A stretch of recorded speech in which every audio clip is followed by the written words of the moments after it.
Hey everybody, welcome to Rock and Roll Shin-Soo. This is episode number 91.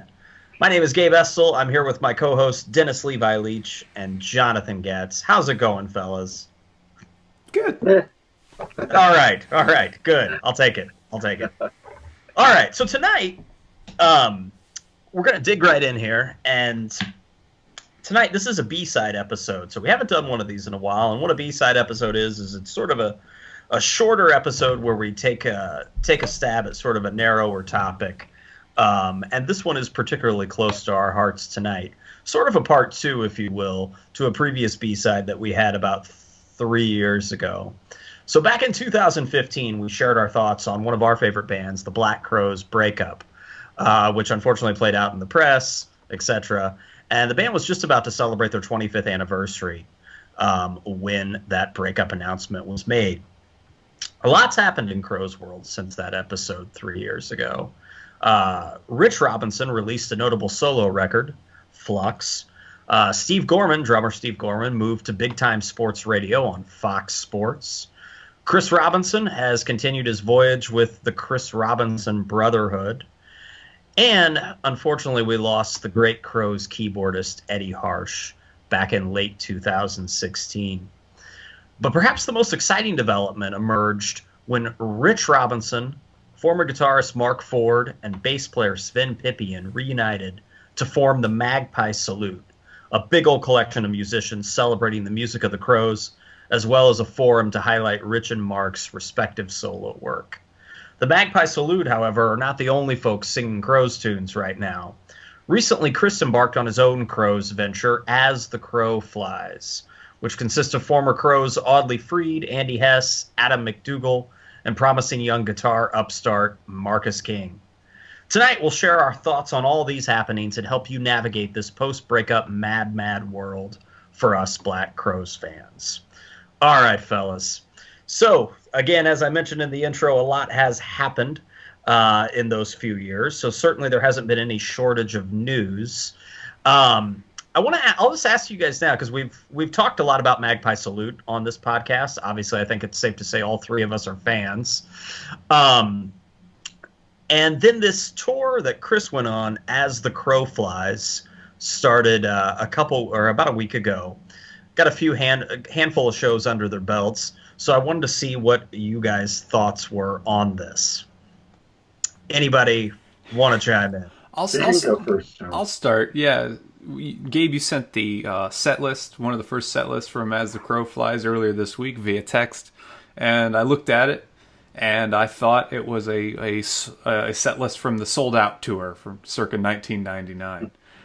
Which, for those of you who don't know, the Crowes have always been a band that changed their set list pretty frequently.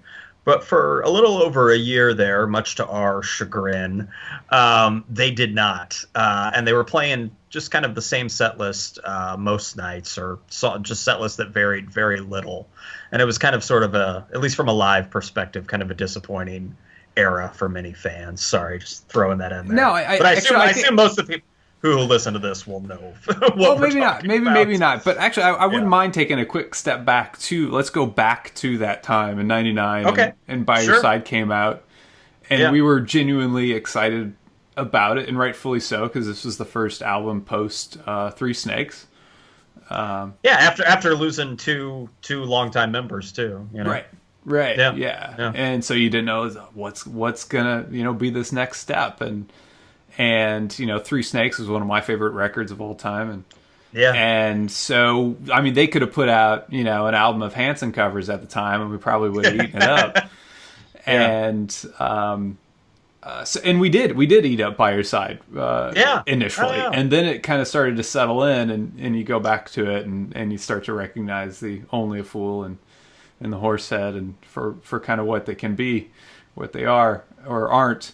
And suddenly reality starts to set in, and we see him on tour, and we're checking. This is like one of the first times that we could track, I think, a tour online and track the set list online. Sure. This was, like I said, 99, and so we were checking the message boards for the set list, and yeah, something happened where we would only get excited if they changed.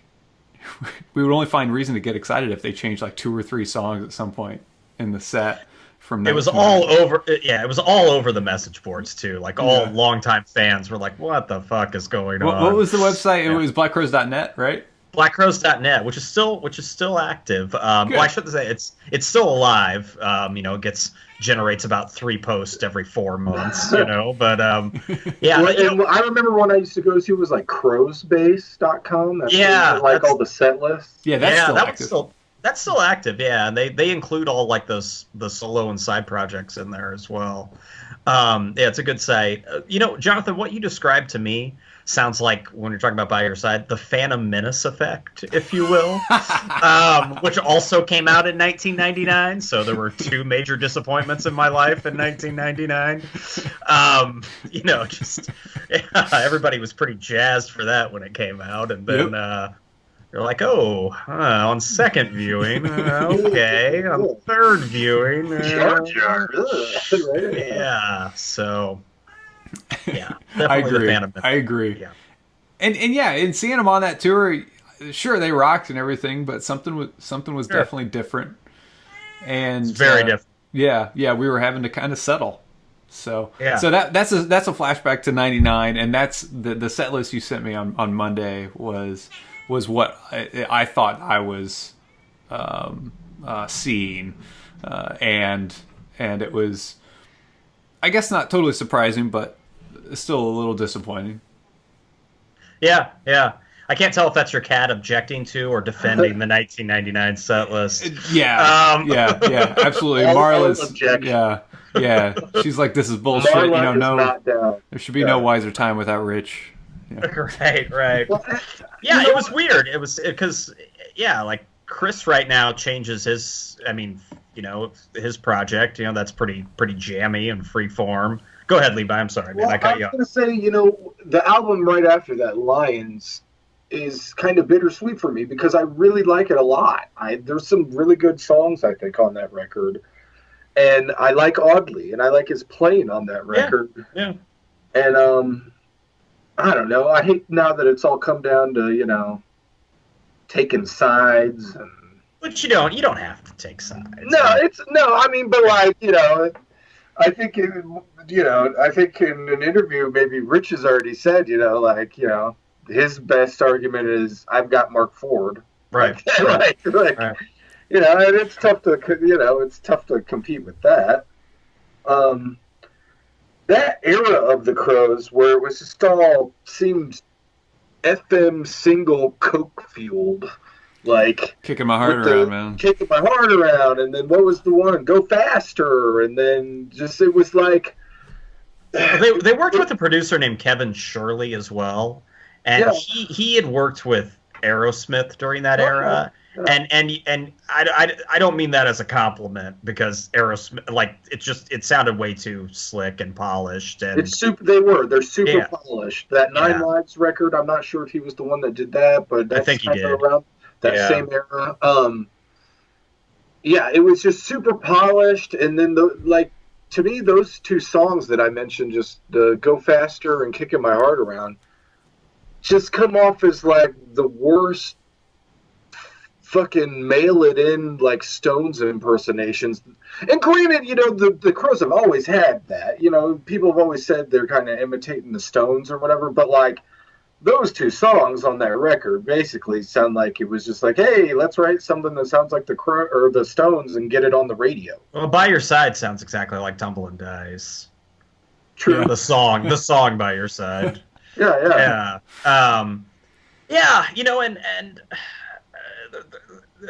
Levi, you like Lions more than I do. I would say there's that album was a slight return to form.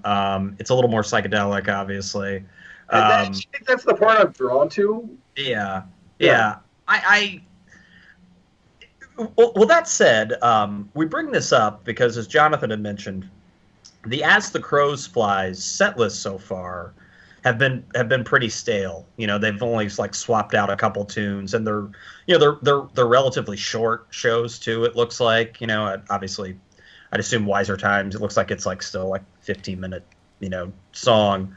live. But it was a project I had some skepticism around anyway, just because I mean, obviously Chris is the only person that truly knows why he's doing it, but it all seemed like kind of a petty response to Magpie Salute, because you can go back a few months prior to As the Crow Flies kicking off, and Chris says in interviews like, "Oh, I don't really have any desire to play Black Crowes music." That's, and in my past, it's like, okay. And then this tour gets announced, and it sounds like it's just going to be a one-shot thing. They have like summer tours booked separately, right? Marcus King and Chris Robinson Brotherhood. Yeah, they've got a host of dates for both of those acts. And the guitar tandem that he's put together with Audley and Marcus King, two good guitarists. Obviously, I'm much more familiar with Audley's work, but I really like that Marcus King record. Came out a couple of years ago, and I like his voice a lot. Seeing the set list though, it soured me even more on it. I was like I said, I was skeptical going into it, just the motivation behind it all. And now when I saw the set list, I'm like, oh, that's fucking lame. I don't. Let's throw deep cuts. Throw some deep fan faves on there or something. I mean, all those guys are capable musicians. I mean, Chris brought. Well, part of me wondered though. I was going to say, part of me wondered, are they playing some of that sold out era stuff because that's the era that like Audley knows best? Because they have had super limited time to rehearse. And they have, yeah, and I'll give them that. It's certainly, that's probably not, even if you are a skilled musician as all those cats are. That's hard to do when you're in the middle of other projects and things. Yeah, like that. Audley basically hasn't played those songs in almost. What? But he's a pro. Years. Oddly knows how to play all the songs. Yeah. He knows. I think so. It's just weird. But Chris went on the record as saying that he knows. I think Levi, you pointed this out, that that Chris knows what the audience wants to hear, and that they aren't going to go out there and just play all these B-sides that nobody's ever heard before. And so, in essence, it's going to be a hits tour. And so he said that from the get-go. Well, the Magpie Salute, however, I obviously I think it's a much more organic project. And I mean, they played like 200 songs last year. Oh yeah. Yeah. I mean, granted they've got more time under their belts. But I like their approach. They were like, even if it wasn't totally polished, even if like it wasn't totally ready, they kind of did it anyway, you know? And they did dig really deeply, actually, into the catalog, like with songs like The Crows only played like a handful of times. I'm talking some tunes like Pastoral that were played like 2 or 3 times by The Crows. And they just did it, they just dived in. And now, they've got a new record coming out, and it's become its own thing, and I'm really, really excited about the future of that band. Whereas As the Crow Flies, I'm just skeptical, and then also I guess just sort of indifferent now. I don't know. I don't know. Part of me thinks that Chris is just doing it to prove a point that he can sell out theaters playing Crow songs without his brother and without Steve on drums. Yeah, and fuck everybody else, because then he can make the cut that he wants to make, and he doesn't want Steve to make. Well, right, yeah, all the other guys are hired hands. You know what I mean? I would assume most of the money is going to Chris. I would guess. Yeah, I would think that's the case. Yeah, Marcus King, I guess, gets to branch out a little bit, I suppose. Have you guys watched any of the YouTube? Let's talk about the performances themselves. I mean, well, yeah, and before we dive into that, I had no fault of Marcus King's, man. If I was Marcus King and Chris Robinson called me and said, "Do you want to play guitar?" I would be there tomorrow or whatever. Oh yeah, just for the experience of it all. Sure. Yeah, I would, take the whole brother sibling rivalry, band fighting thing with a grain of salt. It's got to be an amazing experience for that young guy, Sure. Yeah. No, I think it only probably helps him hone his chops even more, if he even needed it to begin with. But I heard a few of the tunes. I haven't like listened to a whole show or anything, but you know, there's clips all over YouTube, and yeah, you know, it seems like there's a little bit more of a learn it as you go thing. I think, and granted, let me preface this: I'm not a musician. I think the drummer struggles a little bit. It's the guy from Chris's band, Tony Leone, I think is his name. Yeah, well, yeah, he doesn't come up as a hard rock drummer, or you know, of a big classic rock band type of a sound drummer. Right. Whereas Steve is unmistakable. His drum sound. Right. Yeah. Right. Yeah, there's Steve and there's not Steve. Like right. Exactly. And you know, I've always had a little bit of ambivalence around Adam McDougall's playing anyway. Obviously, the dude always had big shoes to fill. And I liked his playing on the songs that he recorded with the Crows. Like, I think he does a really good job there. You know, all the tunes on Before the Frost and War Paint. But like for me, it's always been like with him and Amorica stuff. Forget it. You know, like it just doesn't sound right to me. He sounded really high in the mix to some of the live stuff that I was listening to on YouTube. Oh, of the As the Crow Flies stuff. Yeah. And Marcus King seems kind of not up enough in the mix too. That was my impression. Yeah. And these are all audience videos, though, right? So they are. I was actually watching a pro shot. Oh wow! But maybe it was like a front of house or back of house mix I was listening to. That was in it. If you guys go to theblackcrows.net, somebody Woodrow is his handle. A long time, like he goes back like 20 years. You know, basically like even pre-blackcrows.net, the old original Black Crows message board from the late 90s, mid 90s even. He posted a pretty honest review of the show. Of one of the shows. I think it was the one from Birmingham earlier, like last week. And it's, you know, he gives it a fair shake, but also with some criticism too. So I recommend reading it. It's pretty good. Pretty yeah, and I don't know if I was if I was just extra sensitive to it, but hearing Chris sing those songs without, you know, his brother next to him, it sounded different. It sounded like he was commanding the room more, which, I mean, that dude is always going to command any room he walks into. But it feels different when, you know, he's got his brother next to him. So when he was singing during the As the Crow Flies, it felt different. It felt like he had to command it all the more. Well, I was going to say it felt like he had to be bigger. You know what I mean? He had to perform bigger to help fill the loss of that sibling next to him. I agree with that. So. Right. Yeah, it's a tough call because I don't want this B-side to come off as us all hating on the Crow Flies, but it's just tough. No. It's just tough because, you know, we're all longtime Black Crowes fans, and you know, there are people who are opposite us. There are people who are like diehard Camp Chris fans, you know, Northern California unicorn land wizards or whatever they call themselves, man. But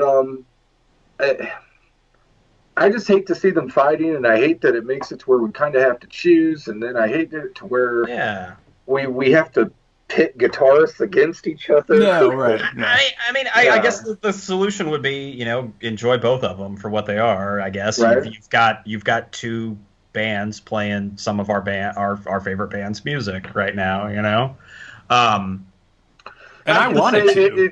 I wanted to be converted when you sent that set list on Monday. I wanted to be excited about it, and then when I saw it, I thought, "Oh man, this is just another reason to be disappointed in Chris." Right.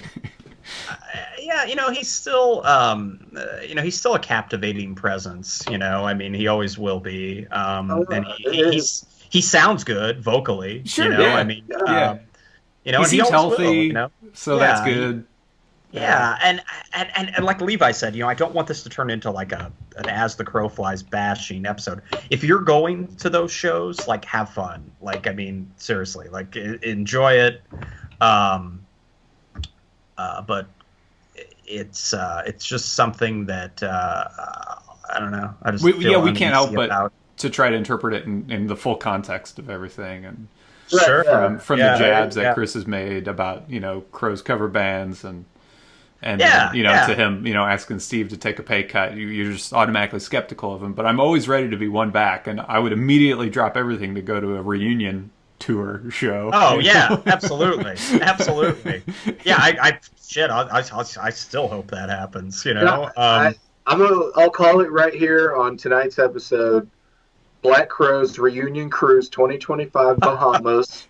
We're gonna have everybody on the fucking ship. Mark's gonna be there. Audley's gonna be there. It'll be like family style reunion. It'll be Greg Arzab will be there. Yeah, we'll pull Jeff Cease out of Eric Church's band and get him there. Oh yeah, he is in that. Good for him. Yeah. Jeff Cease is Eric. Oh yeah, I'm sure it's a great gig. Yeah. Oddly is Sheryl Crow's touring guitarist. Yeah. Cool. Yeah. Cool. Oh, and it's like, also, were you guys thinking, like, when you saw the As the Crow Flies, you're like, well, I'm rooting for Audley. You know what I mean? That was, like, one of my thoughts as well. What's that? Yeah. As soon as it was announced, I was like, man, I hope that guy's buying a box of Perm, because I'm looking forward to seeing him. Yeah. No, I'll always have a soft spot for Audley. The little short, tight, curly perm thing he had going. Oh yeah. He's like Luke Longley tall too, man. Like he's so. But you guys didn't think you'd hear a Luke Longley reference. He's Australian tall. Everyone under 20 years old's like, who the fuck's Luke Longley? Right. He's a world champion. That's who he is. I can't help but be disappointed. I like Jonathan said, I wanted to. If they just like unveiled like this really awesome set list, and like hell, even take the Magpie approach and try some Marcus King tunes out or some Chris tunes, like whatever, cool. But that doesn't really seem like what this is about. And they've got, I think, about 2 weeks left of shows, 3 weeks left of shows, and I don't get the impression that's probably going to change. I'm wondering if by, maybe the last week of the tour, if they'll like pro shoot something for a DVD release. Or, like. I don't know. Yeah. I don't know. Yeah. It would be interesting. Probably. I mean, just to stream something. Yeah. I just, I don't understand, why, Chris will say something like, I think Southern Harmony is easily our, our best record, and it's our most solid record. And then he'll, and it really, it's probably their most straightforward record, you think? I would say Shake Your Moneymaker. After Shake Your Moneymaker. Yeah. And then he'll, okay, so I was reading an interview, and he was talking about 91, 92, and how being in that scene and how dour the Seattle scene was, and while he respected Kurt Cobain and Nirvana, he just couldn't get behind it because it was really, just too dour. But at the same time, he was like propping themselves up for being out there and like bringing all this blues influence to this otherwise rock heavy world, and it's like, well, you thought the blues was the blues, then you met Kurt Cobain, and that's fucking blues, man. Right. It's like just like no white boy blues, from Georgia. Yeah. And I just can't help but think of all the hypocrisy, like, one thing coming out of one side of the mouth and another thing coming out of the other side of the mouth, and later and that's been going on with that guy for over 20 years. No doubt. Yeah, and he calls he says of Pearl Jam that they were destined to become who they were, and that they were super safe corporate kind of rock band. So he's still on that thing. Like, got it. Yeah. Still calling, Pearl Jam was just like, Pearl Jam's corporate rock. Yeah, they were just churned out by Epic. Epic just like formed Pearl Jam and had them, make all these records without any problems whatsoever that they had to overcome. And I said this the other day to somebody I was texting, something like the other fans. He's become, I listening to interviews lately with him has just been insufferable. It used to be funny, and kind of like, oh yeah, he's a smart ass, He's basically the granola Gene Simmons now is what he is. All right, that's what listening to an interview with that guy is like. He's always gave good copy. You know what I mean? If you're a reporter and you were looking for a juicy quote, he usually is not. He's willing to dish you up one. Yeah, it's so many like unprovoked attacks. Yeah, it's like just be you, dude. You know what I mean? Like right. Don't worry about everybody else. Just be you. And I just when he talks in interviews, it's just it's like he's just on like this cosmic wavelength that nobody else is on it. Like this, and it's like just fucking just. He thinks he's like the realest cat, out there, and just yeah. Oh, and then later in this interview, he's talking about the upcoming tour, and he's like, "Well, I'm not going to tell you everything though. I'm not going to give it away, man. I'm still a capitalist somewhere in here. I'm just kidding." It's like, no, fucker, you are very much a capitalist. Don't try to pass yourself off, right. as this just totally crunchy, free love kind of guy. Just ask Steve Gorman about that. Right. Well, that's what I saw Rich said that in an interview. He acts like he's this, this real hippy dippy fucker, and turns out, he's just wants to get paid like everybody else, which is fine. Which is fine. Absolutely, we all want to get paid, like everybody does. Try to bullshit us. Yeah. Just don't bullshit us. Put out a quality product, and just like we said, just do you.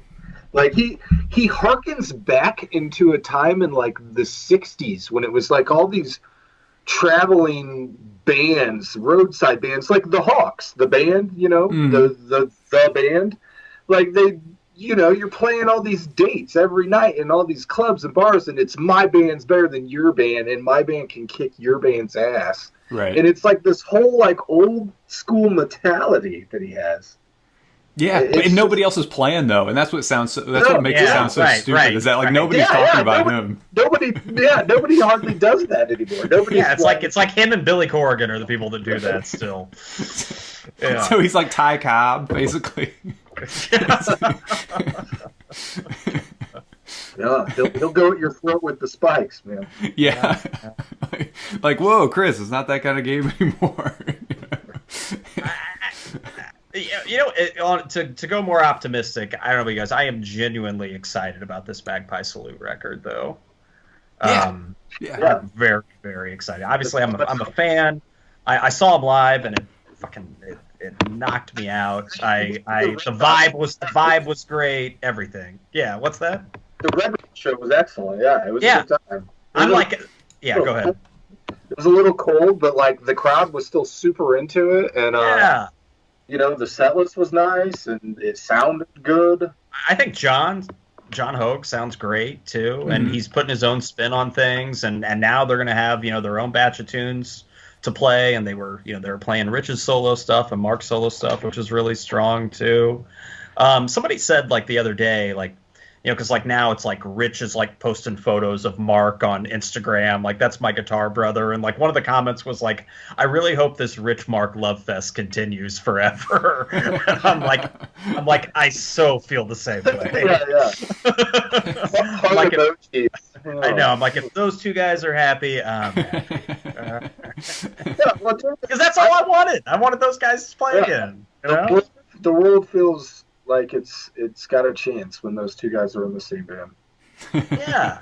And the Crows are not Chris Robinson for me. You know what I mean? Like he's an integral part, but Rich and Mark are just as important to me.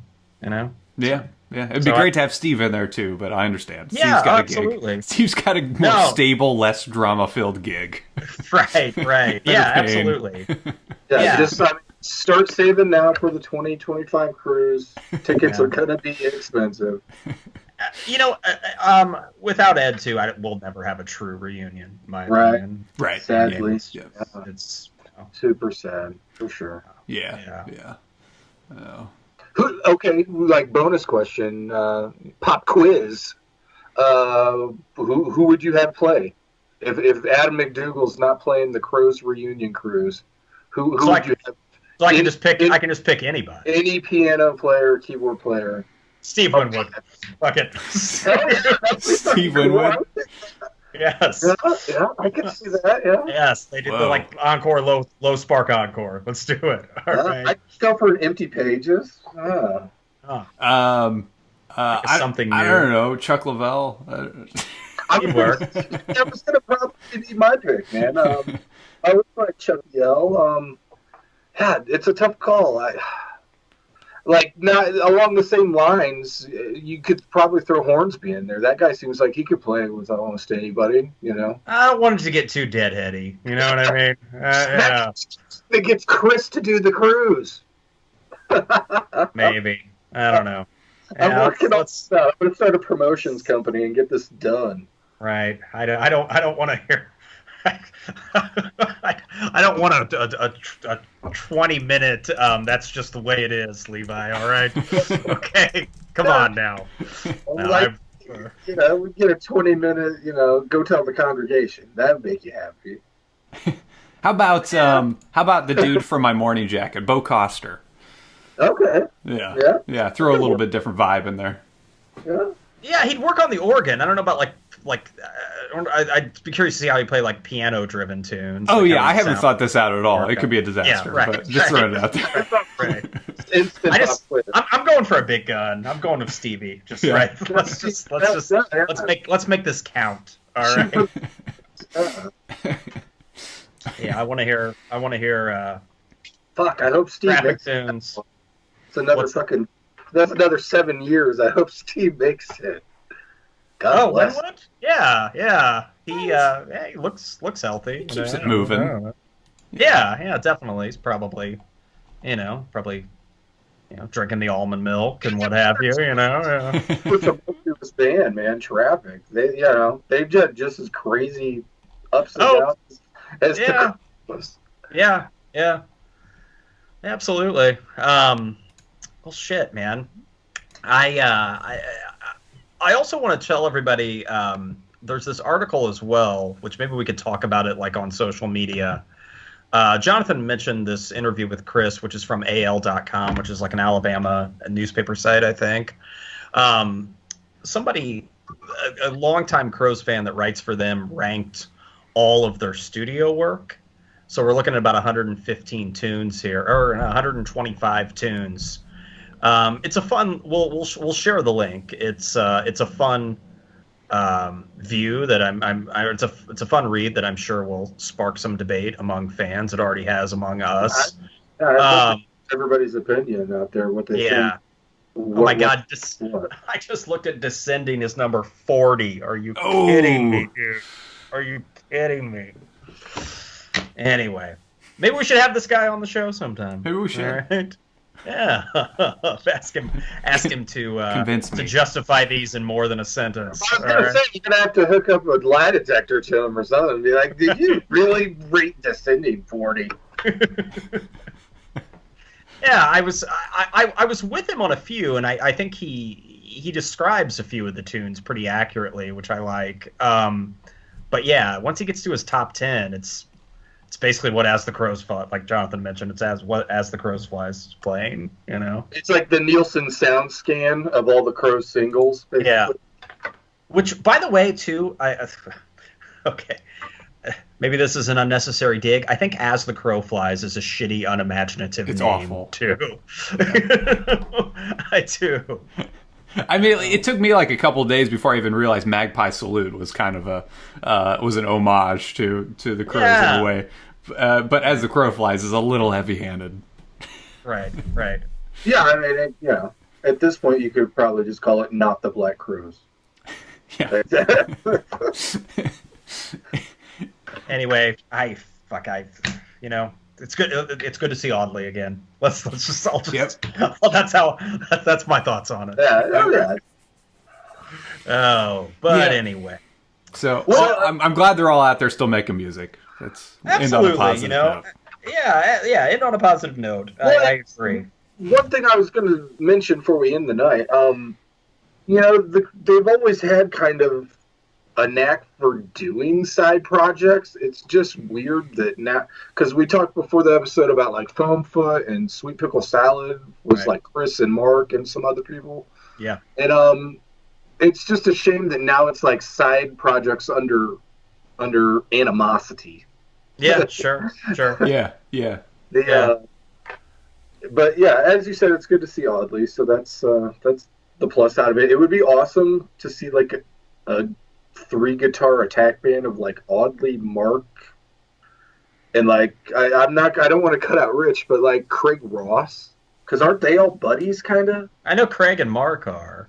Yeah, I don't know if Audley is with them. That'd be a pretty insane rock guitar band. Yeah, Craig Ross rips.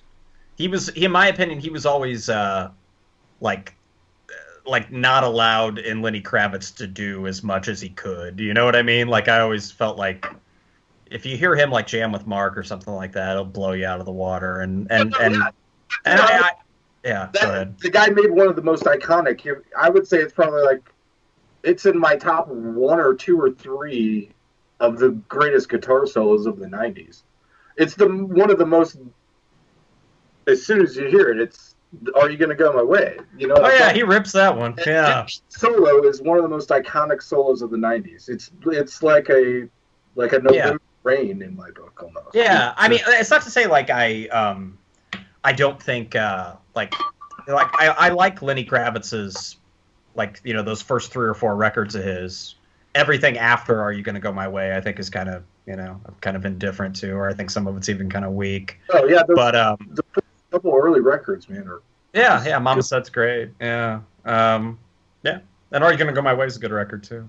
Everybody go listen to that guitar solo. Yeah. I will not fly away though. Right. No, God no. None of that. I'll have none of that. Totally funny side story. That song came out, and we were in radio. We had broadcasting class in the afternoons for vocational. Yeah. And my buddy Pat and Dan got a hold of the copy of that song, and they locked the door to the radio room and just kept playing it over and over and over. And so, like, after 35, 40 minutes of this, they come out, and, like, kids in the class are like, because it's still playing. They still have it on the air. And the kids are like, "Didn't you guys play this song already?" They're like, "No." And, like, the teacher didn't notice it or anything. So, like, in Springfield, Illinois, when that song dropped, it was, like, on the air constantly for, like, an hour. Oh, man. Go to your nearest Lowe's to hear it again. I was going to say Applebee's. Right after Santana's "Smooth," which I think also came out that year. Yeah, that was an actual record, man. It's like doctor's offices, Lowe's, chain restaurants. Santana's got to be making some money off that thing. Oh, I think he made more money off that record than he made like the previous 30 years of making music. Yeah, good for him. Yeah, for sure. Yeah. Good stuff, guys. Cool. Well, yeah. Well, I want to remind everybody, you can follow us on the Instagram and the Twitter at RockInChew. That's in as in Nebuchadnezzar, which I haven't seen where that's on that list, but I hope it's high. And also you can find all of our previous episodes at including the first Black Crowes B-side, at rockchew.com. And we look forward to seeing everybody next time. Hope if you're going to see the Magpie Salute, or As the Crow Flies even, we hope you have a good time and enjoy the tunes. And please keep listening to Rock and Roll Shin-Soo Chew. We'll see everybody later. Peace. Good night.